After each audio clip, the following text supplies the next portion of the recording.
All right, good morning, everybody, from Southside Community Church. My name is Ryan Connors. I'm the music director / keys player here. I've been here since October of 2018, and I wanted to kind of give a brief background of my life before Southside and just my walk with Christ in general. Basically, I grew up Irish Catholic, actually, which is pretty interesting. I grew up in New Jersey, attended Catholic Mass every week religiously, had a very strict family, and used to volunteer a lot playing music growing up at a young age, and got to know the priest really well and the congregation. For those of you who didn't grow up Catholic, it was very, very formal and very, everything was very like by the book and didn't really feel all that personal, to be honest. It was very different from my experience now. But when I was in high school, I actually had a very kind of life-altering thing happen in my church. My priest was imprisoned for stealing a large amount of money from the church, and I think it was that experience that kind of like, I want to say kind of just made me hesitant to continue attending, and so it was kind of around that time where I dropped off the map a little bit and stopped attending church formally, but I did always keep the faith, and I always knew Jesus and always kind of like trusted that everything would work out. And so I kind of did that through college and eventually moved down to Nashville in 2012 and just kind of kept that same thing up where I was keeping my distance from church, and anything too formal, it kind of reminded me of growing up and that weird experience that I had. And I realized that this kind of like guilty feeling was following me around whenever I would come in contact with Christians or, step foot in a church to play music or something like that. And it was a while before I could kind of come to terms with that. And I think a big reason I was able to kind of like figure that out is getting the call to play at Cathedral of Praise. And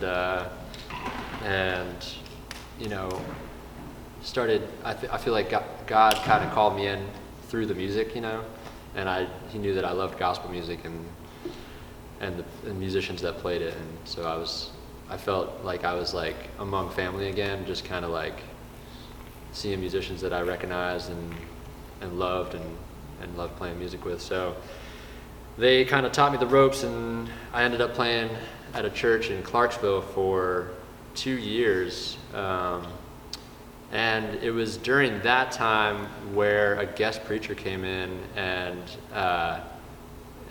brought in one of my favorites, John chapter 8, and I don't know if I should read some of that if you guys want to hear. I mean, everyone knows that, but couldn't hurt.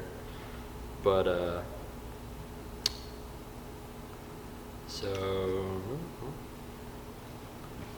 and early in the morning he came again into the temple, and all the people came unto him, and he sat down and taught them. And the scribes and Pharisees brought unto him a woman taken in adultery. And when they had set her in the midst, they said unto him, Master, this woman was taken in adultery, in the very act. Now Moses in the law commanded us that such should be stoned, but what sayest thou? This they said, tempting him, that they might have to accuse him.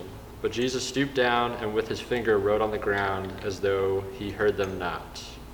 So when they continued asking him, he lifted up himself and said unto them, He that is without sin among you, let him first cast a stone at her.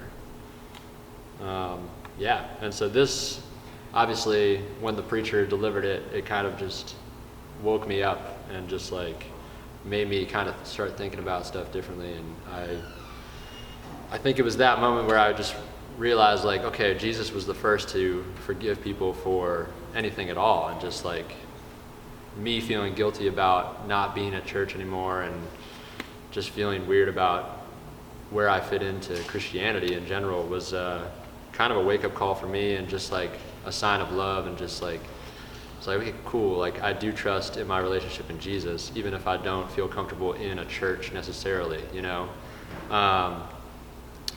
Yeah, and then fast forward a couple years, and I, you know, got called out of the blue by Pastor Jerry, and he wanted to know if I would come in and play keys, and then I met Stevan and Simone and all these lovely people, and I just, for the first time, felt like I was in a church that was truly free of judgment, and, you know, everyone had a testimony that kind of made me feel, you know, less left out. You know, I just felt like one of the people that belongs here.